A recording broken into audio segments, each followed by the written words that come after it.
Une femme découvre par hasard que les suppléments alimentaires que son mari lui donne à prendre sont en fait du poison. Et dans la même bouteille, il y a 2 médicaments différents. Alors elle se hâte d'emmener les médicaments à l'hôpital pour analyse. On découvre que ce médicament a été interdit depuis longtemps en raison de ses effets secondaires trop graves. Et le médecin lui apprend que si une femme normale le prend à long terme, cela peut causer une stérilité permanente. La femme se souvient soudain que ce médicament interdit a été offert par son ami intime.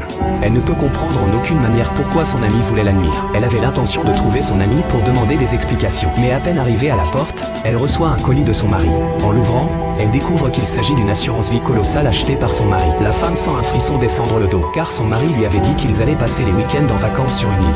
Mais quand elle ouvre son ordinateur, elle découvre que les records de recherche montrent des affaires de meurtre de femmes sur une île. En combinant avec l'assurance accident que son mari a souscrite pour elle, la femme comprend instantanément que son mari veut la tuer pour percevoir l'indemnité de l'assurance. À cette pensée, elle fait ses bagages et fuit la maison immédiatement. Puis elle raconte tout à son avocat. Mais l'avocat lui dit qu'elle doit trouver des preuves pour s'assurer un divorce sans encombre. La femme se voit obligée de rentrer à la maison. Et elle aperçoit par hasard son mari et son ami s'embrasser.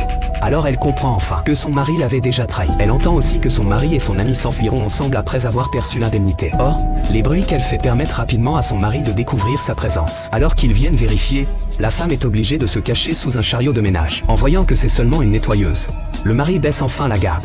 Une fois les deux partis, la nettoyeuse fait sortir la femme. La femme ne comprend pas pourquoi la nettoyeuse l'a sauvée. Jusqu'à ce que l'autre retire son masque, elle se souvient. En effet, il y a 3 ans, la nettoyeuse avait été agressée par un méchant. C'est la femme qui s'était lancée pour la sauver. Depuis, la nettoyeuse considère la femme comme sa sauveuse. Aujourd'hui que son sauveur est en danger, elle ne peut naturellement pas rester les bras croisés. Pourtant, la femme propose même à la nettoyeuse de faire croire qu'elle l'a tué. Seul cela permettra d'obtenir les preuves de culpabilité de son mari. La nettoyeuse, voulant lui rendre service, accepte. Puis la femme reste à la maison à attendre le retour de son mari. Et un piège soigneusement préparé contre son mari l'attend.